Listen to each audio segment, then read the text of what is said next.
अभी coming back to your book. Yes sir. जब आप बुक लिख रहे थे, आपका राइटिंग चल रहा था, क्या चल रहा था?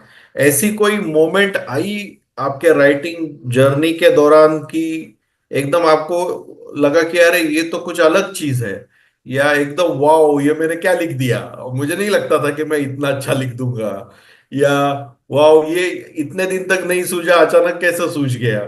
ऐसा कुछ मोमेंट आया था? हाँ सर, एक चीज ऐसा दीपक जी आया था। एक्चुअली दो बार आया था।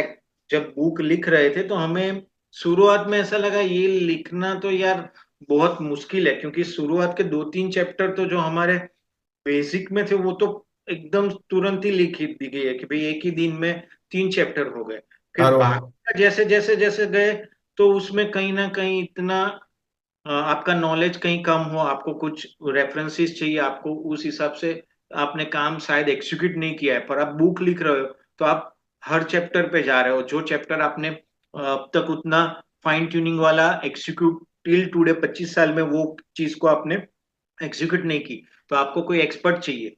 तो वो सब चीज में जेन्युइनली क्या हुआ, जैसे जैसे हम काम करते गए, हमने किसी को बताया कि भाई ये एक टॉपिक पे यार मुझे इतना आइडिया नहीं आ रहा है, मैं यहाँ रुका हुआ, क्या करना चाहिए।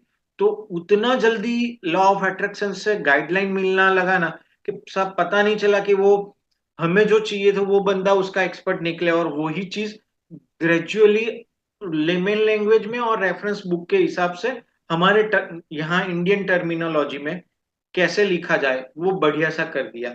दूसरा एक ऐसा हुआ कि ये करने के बाद जब साइट पे जाते थे हम लोग काम, और वो दोनों साथ में करते थे जब भी, तो क्या हुआ कि लिखने के बाद हमें पता चला कि जो हमारे इंजीनियर्स लोग हैं, जैसे मैं भी इंजीनियर हूँ, बी सिविल हूँ, जैसे यहाँ इंजीनियर्स है और कॉन्ट्रैक्टर, वो लोग तो सब ये बुक पढ़ेंगे कब, और वो लोग इसको देखेंगे कब। तो फिर वापस इतनी सारी जर्नी और इतना सारा थॉट प्रोसेस के बाद भी रिजल्ट वो लेवल का नहीं आ पाएगा।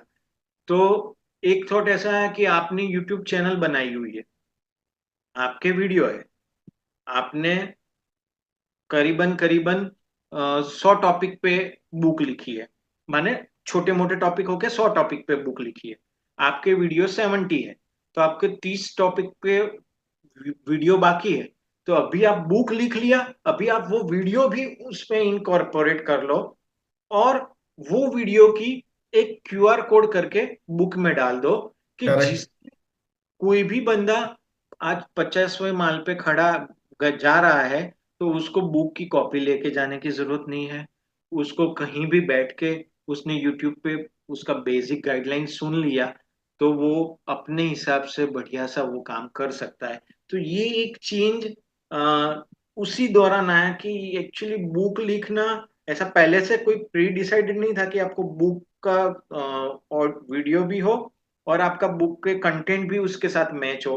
पर बाद में पता चला कि ये दोनों होगा, देन एंड देन जो अल्टीमेट पर्पस है हमारा कि इंडिया को लीक प्रूफ और हेल्थी बनाना, और जितने रुपए इंडिया में इन्वेस्ट हो रहे हैं वाटर प्रूफिंग में उसका सही तरीके से उसका वर्थनेस मिले, वो पर्पस ये एक जर्नी पे ही पता चला कि यार you have to do both the things simultaneously, then and correct. Then it will be the unique USP होगी आपकी बुक की।